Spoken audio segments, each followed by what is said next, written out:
We'll say good morning, beautiful day ahead of us today, beginning by thanking our sponsors, to thank our Talmud Torah sponsors for the month of Adar, Paul and Kathy Pollack for dedicating all the Shumer and Joshos in memory of Paul's grandparents, Dina Bas Pesach, Zechariah ben Zechariah, as well as to thank our Daf Yomi sponsors, a sponsorship for Arvei Pesachim, Moshe and Chavi Abramson for dedicating the entire parak as a zechus for the Fuah Shalema for Daniel Meir ben Chana. We hope that in the merit of our Talmud Torah, the Neshamas will have an aliyah, and all those who require a refuah should have one together with Kol Cholei Yisrael.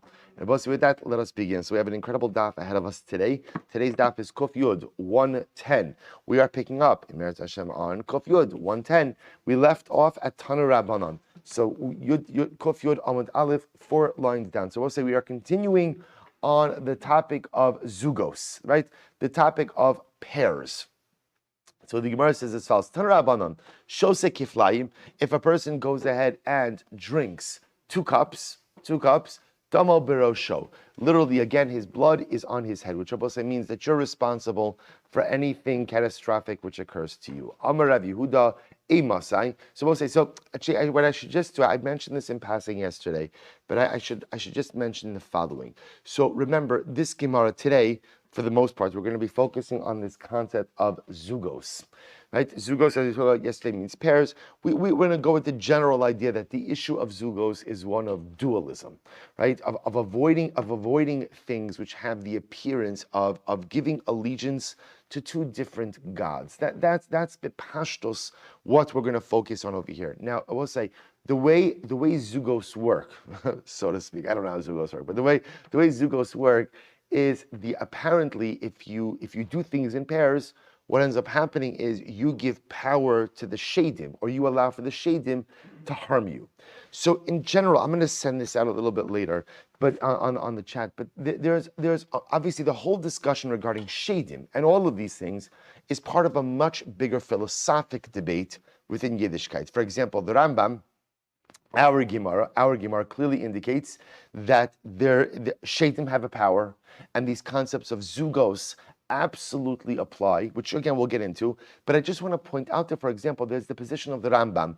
So the Rambam points out in Perish HaMishnayis, he quotes in Meseches Avodah Zarah, Daf Pei Dalid. So the Rambam writes as follows. He says this whole idea, this is again much bigger for our topic. I just want to read to you. He says, D'chol inyonei hakochavim, va'kisha, va'ashbaz, va'mazalos aruchnis, va'sheidim, va'godas ha'asidos, ume'onein, ume'nachesh, u'she'ilas ha'meisim, rov b'nei adam nifsim bazeh pitui gadol, u'mechashvim sheyishlam inyonim amitiyim. V'choshin shein dvarim amitiyim, elishem asur mitzad Torah. So the Rambam writes, he says, people think that a lot of these concepts we discuss have legitimacy. He says they have no legitimacy. The Rambam says there's no such thing as Sheydim or Sheydim that have power or this sorcery. He says, you'll say, but the Torah asers all of this sorcery stuff, mechashef alo sechaya, all these things. The Rambam says that's because HaKadosh Baruch Hu does not want us drawn after them. So remember, what the Rambam says is something very important. Just because the Gemara says something, just because the Torah says something that is usher, doesn't mean that it has legitimacy, which is an interesting way to look at it. In other words, the Torah prohibits sorcery. So I would assume from that, based on that obviously there's something to this sorcery, and the Torah is saying you can't do it. And the Rambam says no. The Torah is saying you can't engage in sorcery, not because sorcery has any legitimacy to it, not because there's any such thing as sorcery, but because the Moshe does not want us getting drawn after these things and sidetracked. So again, I'm just pointing this out, that the Rambam often will have a hard time dealing with Gemaras like ours, because our Gemara is going to spend a blot of Gemara, more than a blot of Gemara, talking about zugos. That's a lot of airtime for something that, quote unquote, doesn't have legitimacy. Okay, so we're going to discuss it more. I'm just pointing out the Shitas HaRambam in this, which stands in kind of contradistinction to everyone else. And anyway, the Gemara says, if you drink zugos, you're chayiv for your own life. Amar Rav Yehuda, Imasai, when is that so? Bisman shelo ra pnei hashuk, when you did not go outside in between cups. In between cups. In other words, the only issue of zugos is when you drink 2 cups in one sitting. But if you drink a cup of wine and then you go out in the middle, then you come back and drink another, that's not called zugos, which I will say makes sense. Again, so there's nothing esoteric to that. Why is that not called zugos? Why is it not called zugos? You're breaking it up. We'll say, by the way, the same way we saw even alt brachas, right? We saw this, that even if you're eating and you leave your house, that could bring your active achila to an end. So it breaks up the zugos as well.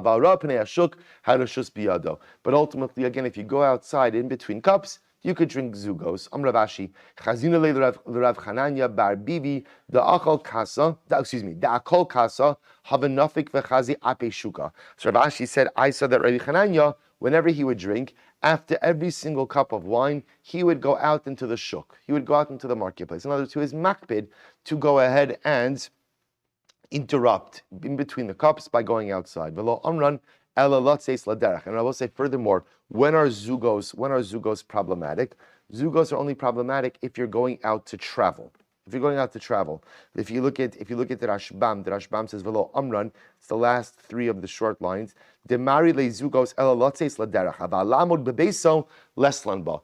Only times zugos are problematic, Rabbi says, when you're going to do something. So in other words, if a person's going to drink 2 cups of wine and then go out to travel, that's when the zugos could put you in danger. In other words, if I go with the idea that zugos represents some type of philosophical allegiance to dualism, and it gives the Sheydim some type of power over me, in general, Sheydim only have the ability, if you subscribe to the concept of Sheydim, we'll say, again, this goes back to the beginning of Maseches Brachos.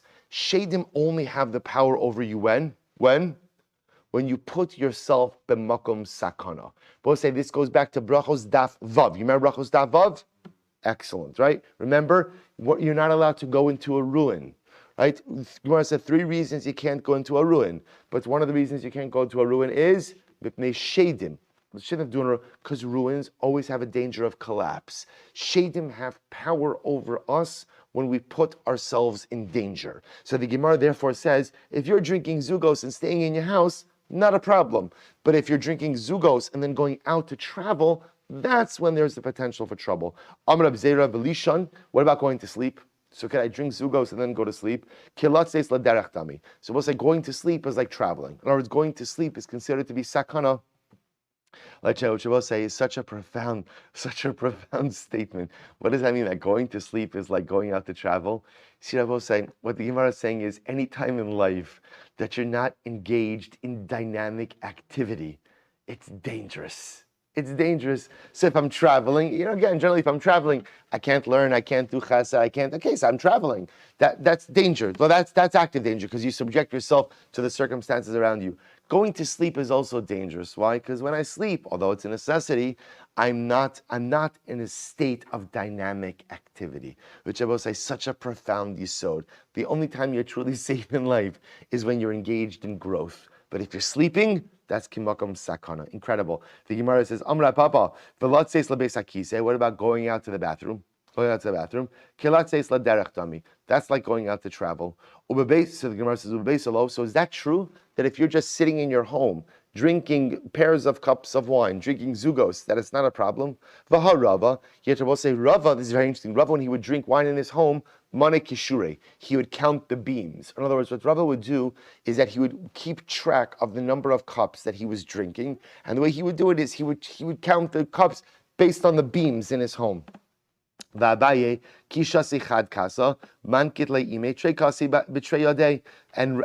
Abaye, when he would be drinking in his home, if he would drink 1 cup, his mother would stand right by him with 2 cups in her hands. She never wanted her son, it's a Jewish mother, right? She never wanted her son to drink zugos. So you see what I'm saying? The point over here is that these are people even in their home.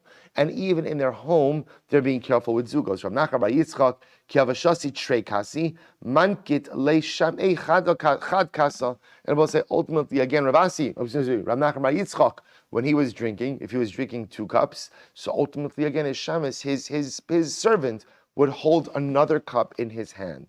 So the Gemara says, Chad kasam, and kidlei trei kasi be a trei a day. Or if Rav Nachman was drinking 2 cups, then the shamus would hold 1 cup. Or I'm sorry, opposite. If he was drinking 1 cup, the shamus would hold 2 cups. So I will say the point over here is you see individuals who are makpid on zugos even when drinking in their homes. That contradicts what we just said before. We just said before that zugos are only an issue if you're going out to travel, but if you're sitting in your house, it's not a problem. To which the Gemara says, Adam chashuv shiny. So I'll say a very profound idea. An important person is different. An important person is different. If you look at the Rashbam says this is the third wide line in the Rashbam. Last few words on line. Adam chashav shayni demasri sheydim nafshayhu la'azuke. Sheydim like to go out of their way to harm important people.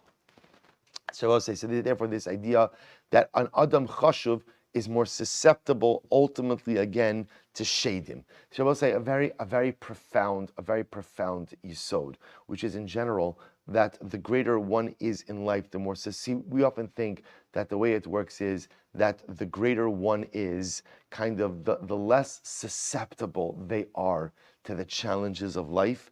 The Gemara says it's just the opposite. Adam chashav shayni. The greater a person is, right? We know the Gemara says that the greater you are, the greater Yetzer Hara is. This is the great anomaly of ruchnius. Everything else in life, when you work on it, you become more proficient. It becomes easier. Ruchnius is the one thing where the greater you are and the harder you work on it, the temptation and challenge grows along with you. Adam chashav shayni. And Adam chashav has to struggle in ways that perhaps a regular person does not. An incredibly profound yisod. Amr Ula, asara kosos imam mishum zugos. We'll say Ula says. So we'll say. So remember again, the concept of zugos obviously works in pairs. So any even number, bepashtos, is going to be a problem of zugos. Now the Gemara is going to say, not necessarily. Perhaps that there comes a certain point in time where zugos are no longer an issue. So for example, the Gemara says, Amr Ula. We'll say first wide line Kof Yonam and Aleph 110a. Amr Ula. Asara kosos ain't by mishum zugos. If you drink 10 cups of wine, that is not a problem of zugos. Just if you drink 10 cups of wine, you have no problems at all. Right? So I'll say, so again, at least you're not going to know about the Sheydim. So 10 cups of wine, ain't by mishum zugos. Ula l'tamei da amar ula. Brothers are supposed to say, so of course, by the way, you understand that of course, remember, they drank wine in a very different way. That was the drink, right? That was their staple drink of any particular meal. So the Gemara says as follows. So Ula says, you drink 10 cups of wine, it's not a problem of zugos. Ula l'tamei. Ula goes according to his reasoning, because what does Ula hold? Ula says, Damar Ula, Varnav Masni Satana, Asara Kosos, Tikdu Chachamim Bebeis Ha'avel. We'll say this is actually fascinating. I think we referenced this, I feel like I mentioned this yesterday or the day before about the Koshel Tanchumin. So we'll say the Koshel Tanchumin was the big cup of wine that the Avelim would drink upon returning from the cemetery. But in addition to that, there were 10 cups that were actually instituted in the base Avel, right? That were part of Birkas Hamazon. Some of them were drunk during the meal, and some of them were drunk over the course of benching, or as part of the end of benching. Now again, so the rabbis instituted 10 cups of wine in the house of an Avel. So says the Gemara very simply, if you're going to think that if you're going to hold that 10 is a problem of zugos, then ultimately, again, then how would Chazal ever institute something that would lead one to sakana? So the fact that Chazal instituted 10 cups of wine in the base Avel indicates to us what? That obviously 10 does not have a problem of zugos. Aval, timnya yeshram zugos. But according to Ula, 8 will have a problem of zugos. So 10 does not, but 8 will. Rav Chisda v'Rabba bar Rav Huna, Amri Damri Tabayu. So we'll say, if Chisda and Bar Huna both say, Shalom l'tova mitzaref l'ra lo mitzaref. So we'll say Shalom. Now remember again, this is actually very interesting. So what's Shalom? So we'll say in Birchas Kohanim, Shalom is the 7th word. V'yasem lecha Shalom. Shalom is the 7th word. So now what the Gemara is saying is as follows. Chisda and Bar Huna say that Shalom l'tova mitzaref l'ra lo mitzaref. Shalom ultimately, again, combines for good, but not for bad. We'll say what that means is as follows. If you drink 6 cups of wine and then drink a 7th, great. That 7th cup of wine, by definition, negates any issue of zugos. However, if you then drink an 8th, cup number 7 does not combine. That's what it means. Shalom mitzaref l'tova ve'enu mitzaref l'ra. Shalom ultimately, again, combines for good, to negate the zugos impact of the first 6, but it will not combine ultimately again with cup number 7, or it will not combine with cup number 8 to form a zugos issue. We'll say also another incredible yisod. Shalom l'tova mitzaref l'ra lo mitzaref. We'll say if a person in life is a rodev shalom, if a person runs after, tries to make peace, you're not going to always be successful, but one thing is clear. Shalom l'tova mitzdarif. Shalom only causes good things. L'ra'a lo mitzdarif. It never causes anything negative. There is never anything to be lost by being a rodev shalom, by running after peace in life. You're not always going to be successful because you need a partner in peace, as they say. But lamaisa, it's never l'ra'a mitzdarif. Such an incredible yisod. So the Gemara says, aval shisa, however, against 6 cups, Yeshua Mishum Zugos. So this is interesting. So according to Rav Chisda, you see what's happening over here? Ula says there's no Zugos at 10, but there's Zugos at 8. Rav Chisda and Rav Huna says there's no Zugos at 8, but there's Zugos at 6. Okay? Rabba Rav Yossi Demar Tarbayu, V'yichuneka, L'tova mitzaref l'ra'a lo mitzaref. So we'll say again, what's V'yichuneka? So interestingly enough, we're going ahead and we're using Birchas Kohanim.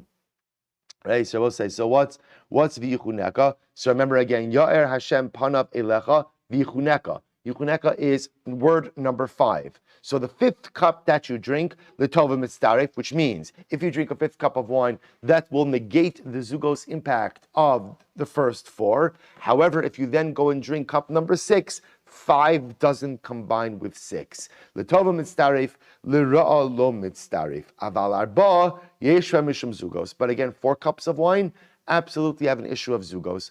Abai v'Rabbi Damar Tabayu. So both say Abai and Rabbi both say together. V'yishmerecha. V'yishmerecha, remember again, is word number 3. L'tova mitzdaref, l'ra'a lo mitzdaref. Which I both say means that what? That Allah says zugos only play a role, are only problematic for 2. But once you get past 2, there's no problem with zugos. So we'll say, what do you see? Something very interesting happens. So you see again a progression. Ula saying zugos are only a problem with 8, but not 10. Rav Chisda and Rav Huna are saying zugos are only a problem with 6 and not 8. Rabba and Rav Yosef are saying it's only a problem with 4 and not 6. And Abaye and Rabba, it's only a problem with 2. So what's happening over here? So we'll say, if you take a look at the Rashbam says something very interesting. He says, in the Rashbam, it's Divrei HaMaschil Rabba v'Rav Yosef. Do you see that? It's 2, 4, 6, 7 lines in the wide lines. Both it's incredibly important.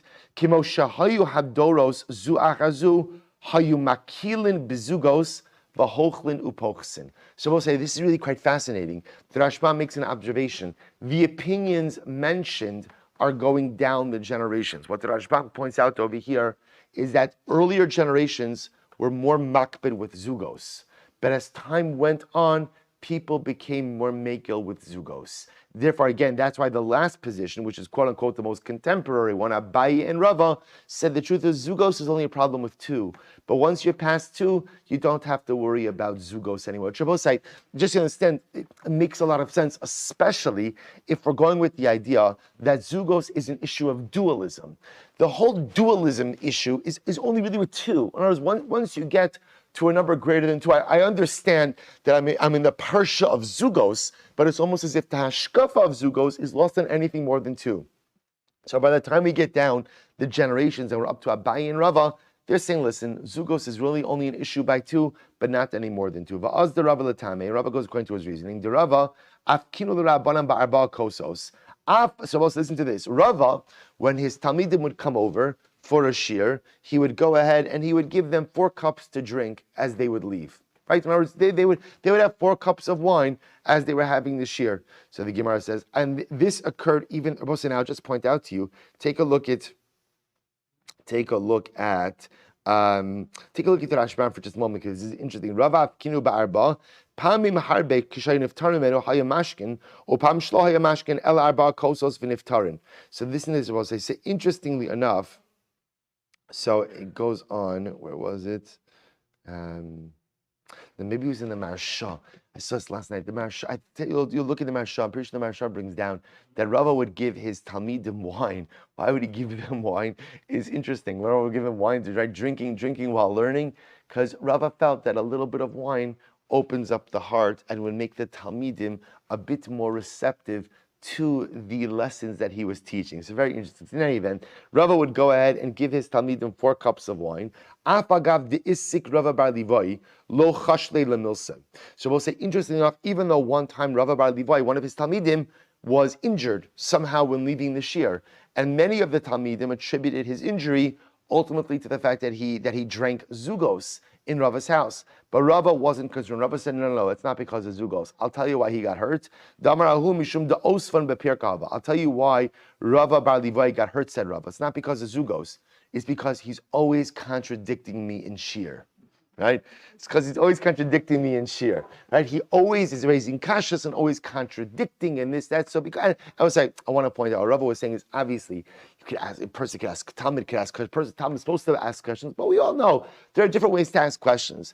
Some people ask questions in order to learn, and some people ask questions in order to contradict. So Rava felt that Rava Bar Levi's manner of questioning was disrespectful and didn't really have a place at the shir. Rava felt that's why Rava Bar Levi got injured. Okay, I'm Rav Yosef. I'm Rav Yosef. Get ready. I'm Rav Yosef. Rav Yosef said, Amrli Yosef Shida. Yosef the Shade said to me. We'll say this is great, right? First of all, it's just fascinating that the Sheydim have right, a shade with a Yiddish numen, right? Right, the shade with the it's Yosef, right? Yosel the shade. Again, so it's fascinating. By the way, Yosef Shid is quoted other places in Shas. He obviously is a prominent shade. It's just fascinating. So Amrli Yosef Shid. So Yosef said, Yosef the Shade said to me, Ashmadai Malka Deshida Mamunahu Akula Zugi. Ashmadai, the king of Sheydim, who were introduced to in both, again, brachas as well as gittin. Pretty incredible. So the Gemara says, so Ashmadai, the king of Sheydim, he is the one who is in charge of zugos. In other words, when we speak about Sheydim harming someone who drank zugos, that's Ashmadai's purview. So the Gemara says, Umalka lo ikri mizik. And Yosef the Shade said, but the good news is the king doesn't really go out to harm people, right? The king is not called the mazik. So Yosef the Shade seems to be saying to Rav Yosef that you don't have to worry so much.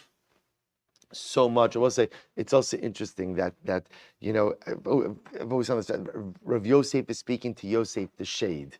I will say almost like such an incredible metaphor as well, almost as if to say, if you think about it, all of us have this duality within ourselves. I have the Rav Yosef and the Yosef Shida, right? We all have the two parts to our persona, and life is all about which part of your identity you choose to cultivate. I'm not suggesting it here; it's two different entities. It's Rav Yosef and Yosef the Shade, but I think it's fascinating. It's fascinating that it's the same name. In any event, the Gemara says as follows.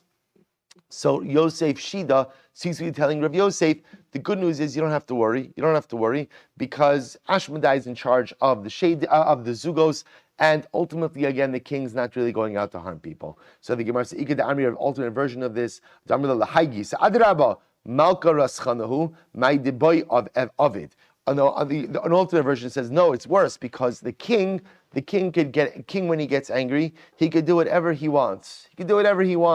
After all, Shamelech Poretz Geder La'asos Lo Derech Ve'in Mochem Yadar. We'll say, in halacha, there's this concept, I guess what we would call contemporarily eminent domain.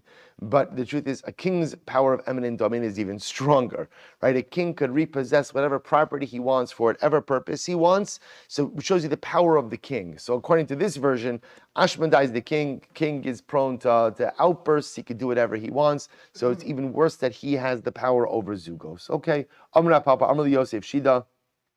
So our Papa said, Yosef the Shade said to me, betray Katlinon, Ba'arba'a lo Katlinon. Ultimately, again, zugos of any number may pose a problem, but it's only zugos of 2 that ultimately chas v'shalom can get a person killed, not zugos of 4. Ba'arba maskinon. So ultimately, again, with 4, you could be injured, but chas v'shalom is not a danger to life. Betray. If you drink 2, whether you drank 2 intentionally or unintentionally, you are prone to danger. But with 4, the problem is only b'mezid but not b'shogeg. V'i ishtali v'ikri b'nafki maitakanti. So we'll say this is incredible. And tell me, what happens if a person accidentally drank zugos, right? Well, I didn't come to shir, and so I'm drinking zugos tonight, and now I'm doing the daf as I'm drinking my zugos, and I said, oy vavoy, I just drank 2 cups of wine. Now what? So of course, option number 1, we'll say if you just realize that you just drank zugos, then option number 1 is what? Right? So you can drink another glass, right? That's always a good option, right? Always, when in doubt, drink another glass of wine. Or possibility number 2 is stay home. Now the interesting part is, and I don't know this from the Gemara, but the interesting part is we said staying home there's no negative effect of zugos, but going to sleep is. There is a problem, it's a challenge, it's dangerous. Again, how long you have to wait after zugos before going to sleep, I don't know. I didn't see it. I can't say that I looked into it, but that I didn't see. All right, so but I forgot. I didn't realize I drank zugos. Now what do I do? This is incredible. My takante. Here we go. This is what you do. Linkot zikva diyada diyamina biyadei dismale. Take your right thumb and put it in your left hand.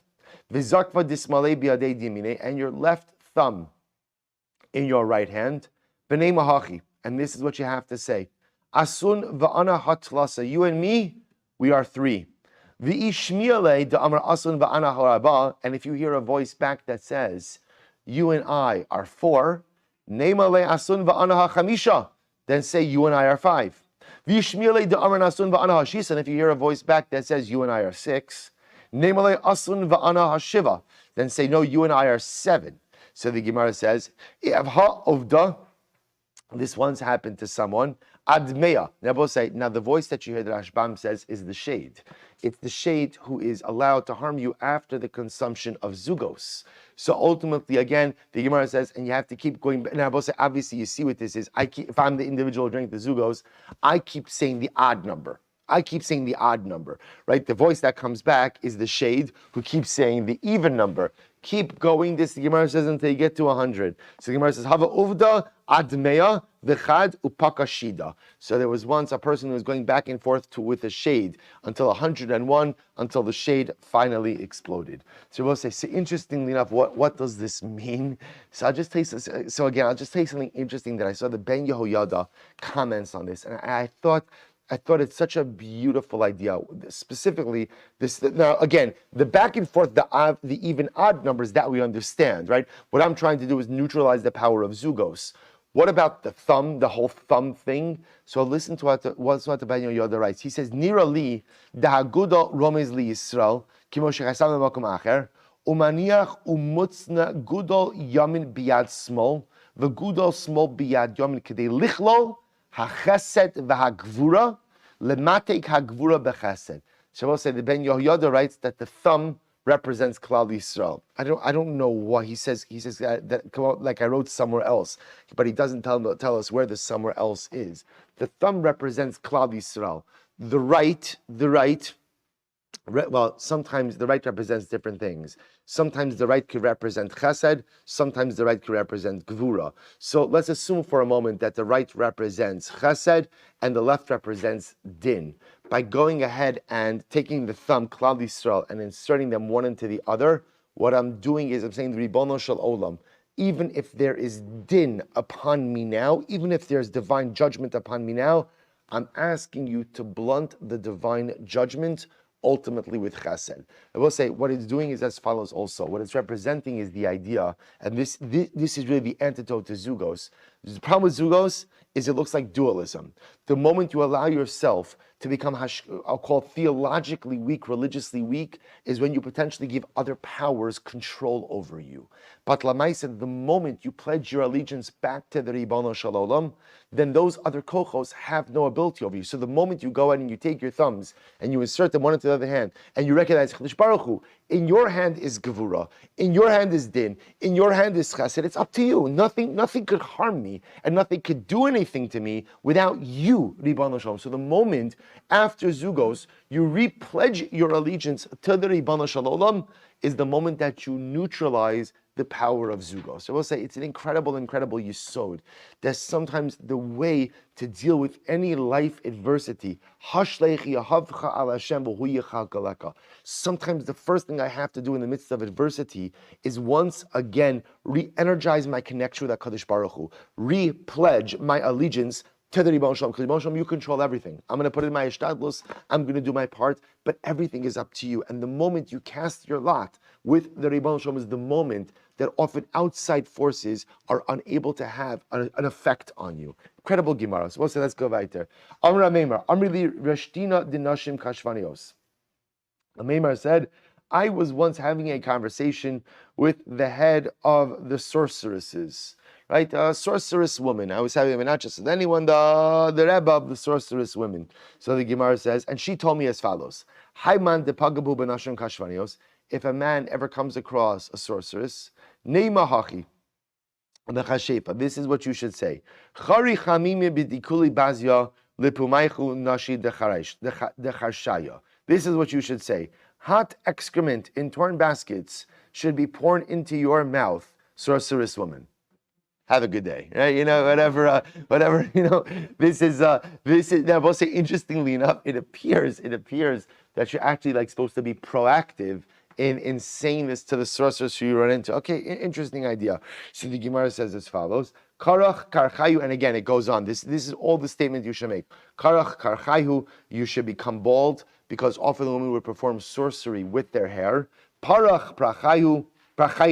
Your breadcrumbs should scatter. We're going to see this is all a reference ultimately to the very things in which sorcery was often committed. Your breadcrumbs should scatter. Amud Beis, Iv dur tavlanaichu. Your tavlin, your which means again your spices. These are just all the things that they would use for their kishuf. Your spices should go ahead and be scattered. Paracha zeka lemorika charata dinakisu nashim kashfanios. Literally translated, the parcha zika lamaraika, the saffron that you use for your spells, the wind should scatter them. Adechanani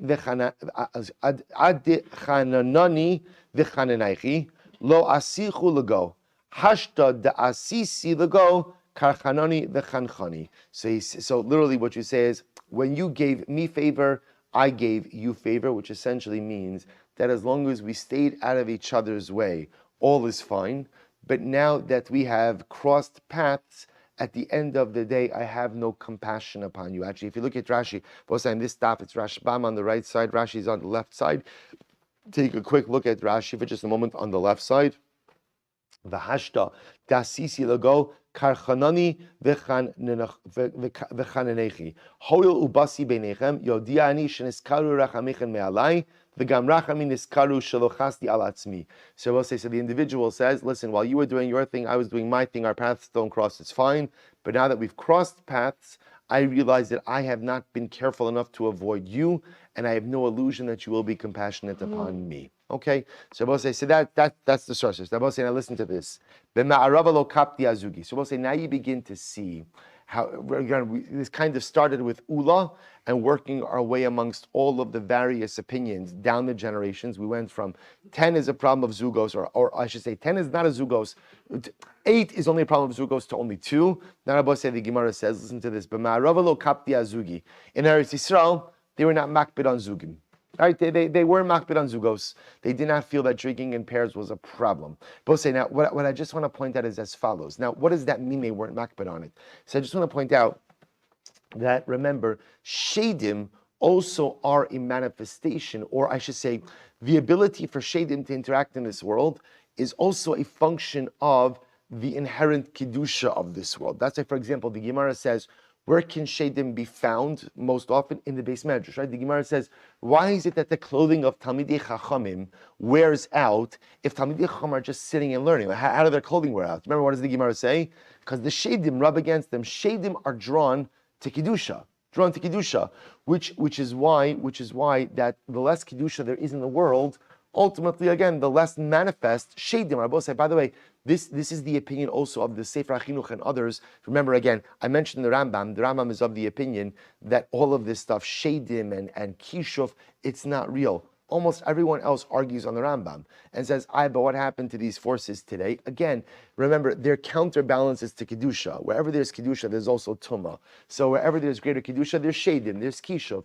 If Tumah lessens, so Niskatnu Adoros, as we get further away from Har Sinai, a certain level of global Kedusha lessens. Therefore, some of these other forces are not felt as well. So when it says in Eretz Yisrael they weren't makbid on Zugos, again, they felt that the presence of Sheydim and the ability of Sheydim to interact with us just really is no longer present. Rav Dimi Menarda kapid afilu arishuma dechavisa. So we'll say, on one hand, in Eretz Yisrael in general, they weren't makbid on Zugos. Yet you have Rav Dimi of Narda, so in Bavel, and he was so makbid on Zugos, we'll say, not just with drinking wine, but anything in pairs. So we'll say, on wine barrels, they used to go ahead and make a marking, right? So you could see how many saw or whatever measurement they used, how many lugin inside of the barrel. He was careful never to have an even number of notch marks. That's how careful he was with zugos. Hava uvda, because one time again they had an even number of notch marks. Upaka chavisa, and ultimately again the barrel exploded, and they attributed the barrel explosion to Sheydim. I'm about to say, look how the Gemara ends, not ends, but look how the Gemara says, Aklala de milsa. The rule is called the kapid kapti bahadei. Whoever's makbid on Sheydim, the Sheydim are makbid on him. Udelo kapid lo kapti bahadei. And if you're not makbid, the Sheydim are not makbid on you. In other words, I will say, this is by the way such an incredible statement. If you're worried about Sheydim, Sheydim have an impact on you. If you're not worried about Sheydim, Sheydim don't have an impact on you. But I'll say, by the way, it's such an incredible yesod, not just by Sheydim. You understand what this lesson of the Gemara is? So many times in life we have fears, and those fears immobilize us, and those fears prevent us from accomplishing. It is only the fears that you allow to take hold of you which have the ability to immobilize you. But if you don't allow the fear to take hold of you, it cannot hold you back. We'll say such an incredible yesod, because so many people are paralyzed into inaction because of a fear, whatever it is, a fear of the unknown, a fear of failure. Whatever you allow yourself to be fearful of, and whatever you allow if you allow your fear to take hold, then it'll hold you back. But if you're not makbid on the fear, if you don't allow it to take hold, then halacha l'maaseh cannot hold you back. An incredible yesod. However, the Gemara says, umiyu l'mechash mibai. But it's good to be choshesh. I think you're single a little bit, kind of like hedging our bets a little bit. In other words, that you don't, what the Gemara says, you don't have to be makbid on it, but maybe you should be careful. In other words, when it's easy enough to avoid it, so says the Gemara, avoid it. You don't have to live your life worrying about it. So we'll say, so again, this is important because clearly it's interesting for us to learn Gemaras like this, because we go through a whole Gemara speaking about zugos. Yet, as far as we're concerned, we're not makbid on zugos, right? Remember again, I just want to point out. Remember how this whole discussion started. How do we get into this? Dalikoso, zugos. Okay, so the Gemara said, well, maybe even if you're makbid on zugos, that's not a problem. Why? Because leil shimurimu, there's a protection. But again, so much, Julia was telling me this yesterday, I have to share, so much of what we do is zugos. We have so many things that are done in pairs, that are done in even numbers. So it's clear that in general, again, as the generations go on, we're not makbid on zugos. But I will say, but the takeaway message is very profound. Only the fears that you allow to hold you back, hold you back. But the fears that you're able to overcome, ultimately, again, can't hold you back. An incredible yisod. Kiyasar Avdimi Amar, Shtei Beitzim, Shtei Agozim, Shtei Yeshua, Medavar Acher, Halacha L'Moshe Misinai. So Avdimi said, 2 eggs, 2 nuts, 2 kishuin or gourds or cucumbers, Medavar Acher, and 2 of something else. Now the Rashan says 2 of something else was just another vegetable or food item. Is a Halacha L'Moshe Misinai, Chati Makbid on Zugos. Now we'll say, Bipashtos, he doesn't mean literally that it is a Halacha L'Moshe Misinai. Because again, no one seems to be suggesting that the concept of Zugos are halacha l'moshe say, but it means it's a very ancient tradition. The only problem is we don't know what that other thing was. Therefore, the gazer rabbanan bekulu zugi mishum davar acher. Therefore, again, I will say, pretty much the concept of zugos almost seems like it begins from the statement of Rav Dimi, who says that there is this ancient practice, makbid on zugos. He enumerates a number of things, and he says, oh, by the way, there's one other thing in the list, I just can't remember what the other thing was. And therefore, again, because he can't remember what the other thing was, Chazal were careful with this. So we'll say, in general, anything that has an element of sakana associated with it, we're always more machmer with sakana than anything else.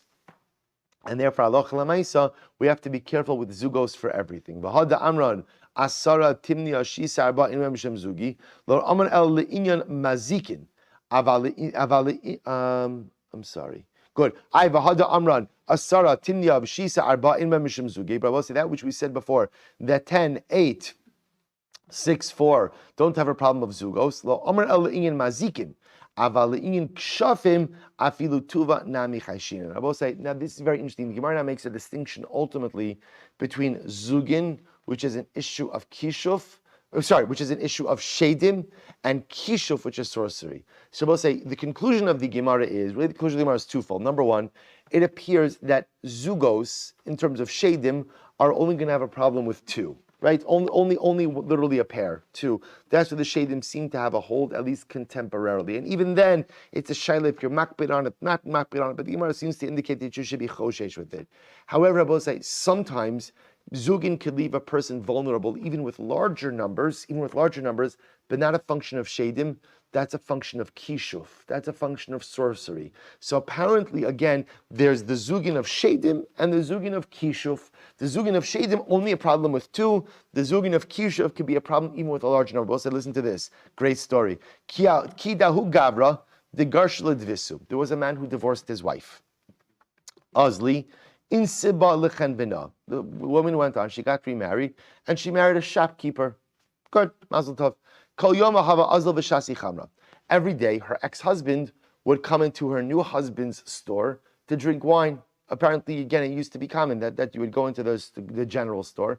The general store also went ahead and sold wine, and you were able to sample the wine. So we'll say, so again, there were always guys who just came in to quote unquote sample, right? They sampled day after day after day. They just can never make up their mind about what to buy. So what would happen? So, okay, it could also be that they bought wine to drink inside of the store. So what happens? So the ex-wife was apparently very angry at her ex-husband. So every day when he would come in, she would try to do some kishuv, right? She would try to do some sorcery to harm him. The problem was he was never vulnerable to her kishuv. Why not? Because he was makbid on zugos. Because he would never drink an even number cups of wine. Remember, so both said this is what we were saying before, that apparently zugos make you vulnerable. At 2, you're vulnerable to sheydim. Above 2, there's no longer a shade issue, but there absolutely is, at least according to the Gemara here, a kishuf issue. So she would try to harm him every day. He was drinking wine with her kishuf. But because he was makbid on zugos, ultimately, again, she could not. Well, listen to this. Yom Echad, one day, ishti tuva, he drank a lot. V'lo Yohoyada kama shasi ad shisar. So we'll say what happened, and he didn't know how much he drank. So we'll say, get ready for this. Ad shisar havitzayel v'izdav benafshe. So really, he was good until cup number 16, right? So 16, he was holding cup with what? Literally, right? Holding cup with what? With what glass of wine he was up to? You know, it happens sometimes. After 16, you get a little bit foggy. It can happen. So what happens? Mikan ve'elach lo havitzayel v'lo izdav benafshe. After cup number 16, so he became a little bit foggy and wasn't sure what number he was up to. So we'll say, so what happens? Afikse bezuga. Ultimately, again, she got him. So he didn't even realize it, but he ended up drinking an even number. So kiava azil gaspeota. So what happened? So because he drank zugos, so she was able to get him with the sorcery, and she cast some type of spell on him. Kiava azil, as he left the store, gaspeahu tayo. There was an Arab. Tayo is an Arab merchant. There was a merchant. There was an Arab who saw him. Amrle gavra katilo hu da azil hacha. A dead man is walking here. A dead man is walking here. So apparently, again, for whatever the reason, this Tayo was able to see that the kishuv had worked on this individual. So ultimately, again, the Arab said, dead man walking. Azil chabke ledikule. He went in, the ex-husband went and he grabbed onto the palm tree. Tzavach dikla upakahu. He grabbed onto the palm tree, whatever this means. The palm tree cried out, upakahu, and the man exploded. The man exploded. So the idea is the kishuv, first of all, take away from the story is that even if you go with the idea that zugos by sheydim is only by 2, apparently again zugos by kishuf still has a power even in greater number. Incredible. Amr Rav Avira, karos v'kikaros ema mishum zugos. So Rav Avira said that literally again karos means plates of food. Kikaros are loaves. Don't have a problem of zugos. So we'll say this is interesting. So now defining a little bit more, and the progression here is very interesting because right, we just got finished by saying in Eretz Yisrael they're not makbid on zugos, and ultimately again you don't have to be makbid on zugos in general because sheydim can only have a power over you if you allow them to have a power over you. But lamaisa again, now we're redefining a little bit more. So if Avira says karos kikaros don't have zugos, klala de milsa kol shegamru b'dei adam ema mishum zugos. Interesting enough, the Gemara says as follows. Anything that is man-made doesn't have an issue of zugos. Only things that ultimately, again, gamru b'dei shamayim, that are finished by HaKadosh Baruch Hu, so to speak, when it comes to food, ultimately, again, have an issue of zugos. So we'll say, again, a lot to say in this as well about, remember, especially if you go at the idea that zugos is an issue of dualism, right? Then it's only going to be that which occurs naturally in the world that has an issue of zugos, but those things which are man-made do not have a problem of zugos. Chanos ein ba mishum zugos. So we'll say furthermore again, if you drink wine in one store and then go to a different store, there's no problem of zugos. In other words, the act of going store to store, by definition, disrupts, right, prevents the two cups of wine from joining together. Nimlach in ba mishum zugos. We'll say same thing with nimlach. Nimlach means if you have one cup of wine and then decide to have another glass of wine, those two don't combine together. Zugos are only a problem when one had intention to drink two. Oreach in ba mishum zugos. Ultimately, again, the Gemara says, so oreach, if you're a guest somewhere, there's also no issue of zugos. That's the same idea. Because if you're a guest somewhere, you don't necessarily know how much wine you're going to have. And therefore, I will say, even so by hilchos brachos. By hilchos brachos, again, an oreach could often require another bracha because he never knows what's coming. In other words, it's not mistarif. Isha in ba mishum zugos. Similarly, again, a woman is not subject to the danger of zugos. We'll discuss why that is in just a bit.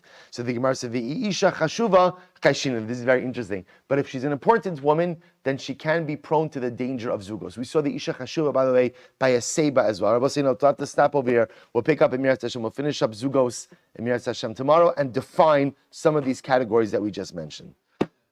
Shkoyach.